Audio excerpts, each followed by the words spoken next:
Welcome back. This is our seventh and final segment in gene expression. We've been talking about translation. We talked about decoding and the mechanics of decoding. We did that in the context of translation initiation. Then we looked at elongation. So let's wrap this up and look at the process by which translation is terminated.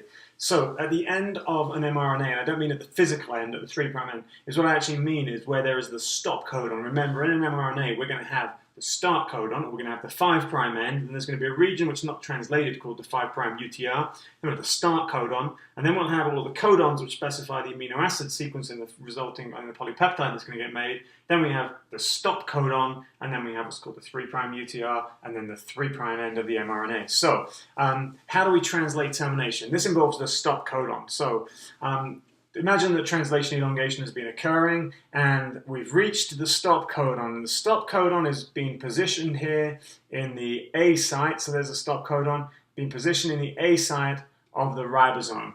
Now, there is no tRNA for the stop codon. So go back and take a look at the genetic code. And you'll see there are a number of stop codons.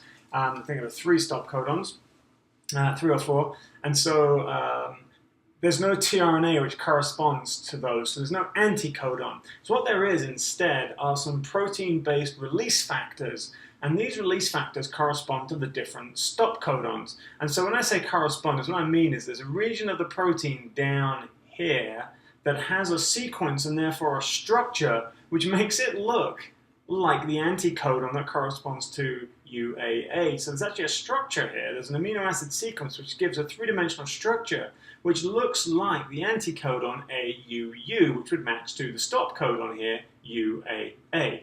And so that release factor kind of whips into the A site, recognizes this stop codon UAA because of this region down here, which is complementary in a strange sense due to its protein structure to the stop codon. So that comes in, and then there's some strange chemistry that occurs. Is what's going to happen is that the ribosome is going to try and transfer this polypeptide chain onto the release factor, and that's not going to work. Now, when that happens, the tRNA in the P site is pushed into the E site, and when that all happens, is what results is that basically everything just kind of stops working properly and the whole thing just falls apart. And so here is our tRNA that's being pushed into the E site, or the ejection or the exit site.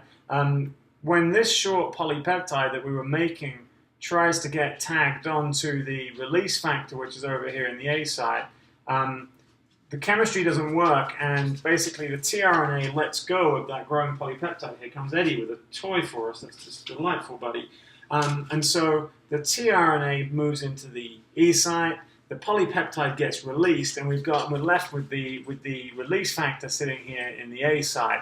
So the consequence of all this stuff letting go of one another is that the whole thing just falls apart. So basically our large and small subunits are going to release from one another, the release factor itself will be ejected, the mRNA is released, and so the whole ribosome has fallen apart. So that mRNA is not just kind of done, it can be used over and over again, and so another ribosome, another small subunit of the ribosome can come along and grab that mRNA and scan along for the ribosome binding site, stick the AUG in its P site in the middle there, and then we can have initiate a tRNA come in, and then the big subunit comes in, and then we're ready to get going again. So those mRNAs, they're translated multiple times. So that's translation termination. That finishes us off for gene expression. I'll be back next time with our next module. I'll see you soon.